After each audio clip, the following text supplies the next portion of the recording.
We're back! And guess who's back? This silly friend and this silly friend. She's not a purse anymore. Okay, Alice's Adventures in Wonderland. Who stole the tarts? That's like little cakes or little pastries. The King and Queen of Hearts were seated on their thrones when the Gryphon and Alice arrived. There was a large crowd around them, all sorts of little birds and beasts, as well as the whole pack of cards. The knave was standing before them in chains and with a soldier on each side to guard him. Next to the king was the white rabbit. He had a trumpet in one hand and a scroll in the other. In the middle of the court was a table with a large dish of tarts or pastries upon it. They looked so good that it made Alice hungry when she looked at them. I wish they'd get this trial done and hand out the refreshments.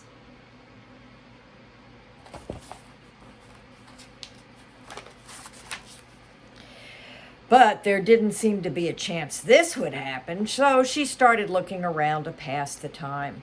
Alice had never been in a court of justice before, but she'd read all about them in the books and seemed to know the names of nearly everything there. There's the judge. He did not look comfortable at all, and that's the jury box, and those 12 creatures, some of them were animals and some were birds, are the jurors. The 12 jurors were all writing with pencils. What are they doing? Alice whispered to the Gryphon. There can't be anything to write down yet. The trial hasn't begun. They're putting down their names, the Gryphon whispered in reply, so they won't forget them at the end of the trial. Silly things, Alice began in a loud voice, but she stopped when the white rabbit cried, "Silence in the court!" The king put on his glasses and looked around to see who was talking.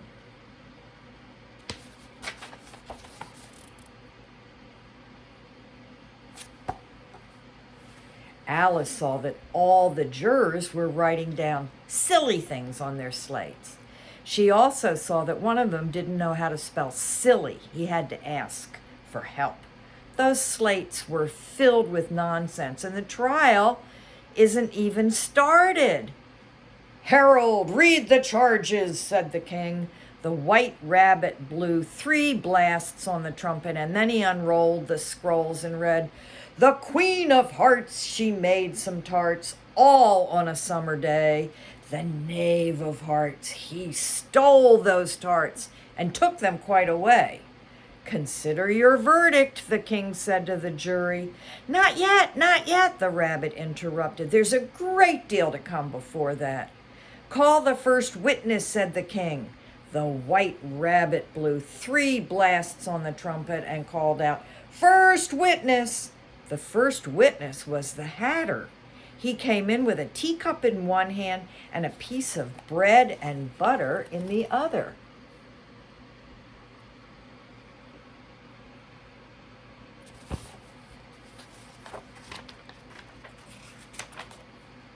"I beg pardon, Your Majesty," the Hatter began, "for bringing these in, but I hadn't finished the tea when you sent for me."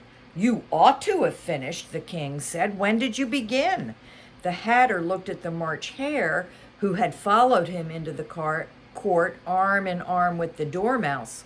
14th of March, I think it was." 15th, said the March Hare. 16th, said the Dormouse. "Write that down," the king said to the jury. They all wrote down 3 dates and then added them up. "Take off your hat," the king told the Hatter. "It isn't mine," said the Hatter. "Stolen!" the king exclaimed. The jury made a note. "I keep them to sell," the Hatter said. "I have none of my own. I'm a Hatter." Here the queen stared very hard at the Hatter. He turned pale. "Give your evidence," said the king, "and don't be nervous, or I'll have you executed on the spot." This didn't make the witness feel comfortable.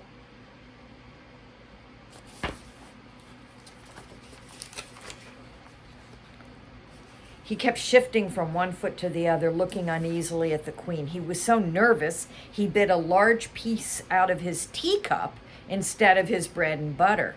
At this moment, Alice felt very strange. She was beginning to grow larger again. She thought at first that she should get up and leave the court, but she decided to stay as long as there was room for her. "I wish you wouldn't squeeze so close to me," said the Dormouse. "I can hardly breathe." "I can't help it," said Alice. "I'm growing." "You have no right to grow here," said the Dormouse. "Don't talk nonsense," said Alice. "You know you're growing too." "Yes, but I grow at a reasonable pace," said the Dormouse. All this time, the queen had been staring hard at the Hatter. "Isn't this the singer from the last concert who murdered the time?" she asked an officer. The Hatter trembled so much that he shook his shoes off. "Give your evidence," the king repeated, "or I'll have you executed, whether you're nervous or not." "I'm a poor man, your majesty," the Hatter began in a trembling voice, "and I had just begun my tea about a week or so ago, and what with the bread and butter getting so thin and the twinkling of the tea—" "The twinkling of the what?" said the king. "It began with the tea," the Hatter replied. "Of course twinkling begins with a T," said the king. "I'm a poor man," said the Hatter. Then the miserable Hatter dropped his teacup and bread and butter and went down on his knees. "I'm a poor man, your majesty." "You're a very, very poor speaker," said the king. One of the guinea pigs cheered and was immediately shushed by the officers of the court. "I'm glad I've seen that done," said Alice. "I never understand what it meant until now." "If that's all you know about it, you may stand down," said the king.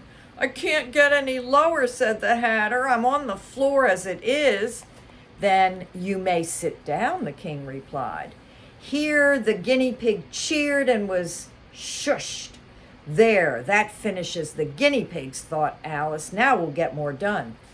"I'd rather finish my tea," said the Hatter, looking nervously at the queen. "You may go," said the king, and the Hatter quickly left the court without even putting on his shoes. "And just take his head off outside," the queen said to one of the officers. But the Hatter was out of sight before the officer could get to the door. "Call the next witness." The next witness was the Duchess's cook. She carried the pepper box in her hand. Alice guessed who it was even before she got into the court, the way people were sneezing.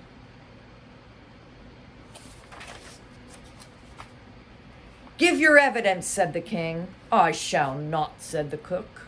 The king looked nervously at the White Rabbit, who said in a low voice, "Your Majesty must question this witness." "Well, if I must, I must," the king said, folding his arms and frowning at the cook until his eyes were completely crossed. He said in a deep voice, "What are tarts made of?" "Pepper," said the cook. "Treacle," said a sleepy voice behind her. "Collar that dormouse," the queen shrieked. "Behead that dormouse. Turn the dormouse out of the cook. Shush him, pinch him, off with his whiskers." For a few minutes, the whole court was in confusion. They chased the dormouse out, and by the time they had settled down again, the cook had disappeared. "Oh, never mind," said the king. "Call the next witness." He turned to the queen and said, "Really, my dear, you must question the next witness. It makes my forehead ache." Alice watched the White Rabbit as he fumbled over the list. She was very curious to see what the next witness would be like. "They haven't got much evidence yet," she said to herself. Imagine her surprise when the White Rabbit read out at the top of his voice the name Alice. The end for this chapter.